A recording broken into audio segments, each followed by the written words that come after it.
Несмотря на действия программ капитального ремонта и переселения граждан из аварийных домов на территории Якутии, некоторые жители остаются недовольны работой местных властей. К нашим коллегам из Нерюнгри обратилась жительница поселка Беркакит, пострадавшая из-за обрушения потолка. Деревянные бараки горят буквально за считанные минуты, но даже это не является главной причиной опасения и возмущения жильцов данного микрорайона. Супруги Вовченко проживают в доме номер 13 по улице Лесная, и условия этой жизни просто ужасают. Каждые полгода делаем ремонт сами. Полы на кухне вот проваливаются все ниже и ниже. Стенка отходит, кухня по швам уже пошла сама по себе.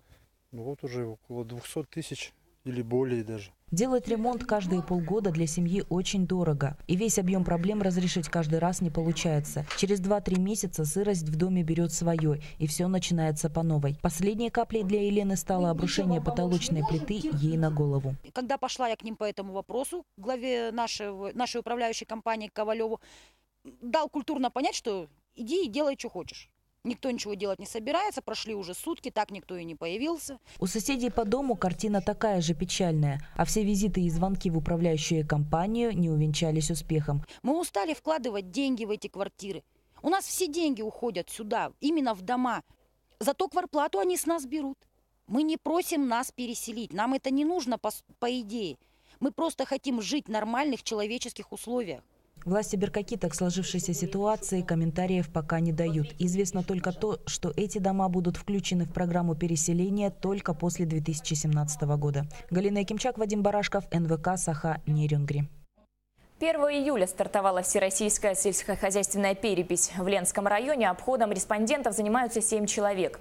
За каждым закреплено чуть больше 400 участков. Как справляются с работой переписчики, расскажет Наталья Беспалова. В стране стартовала вторая в Новой России сельскохозяйственная перепись. Первая была 10 лет назад. На Ксении и Таисии дачи и частный сектор в городе. За 45 дней переписи каждая из девушек должна опросить хозяев примерно 400 участков. Сложного, в принципе, ничего нету. Легкое, можно сказать, все. Только единственное, что адреса искать приходится. Не весь город полностью знаешь.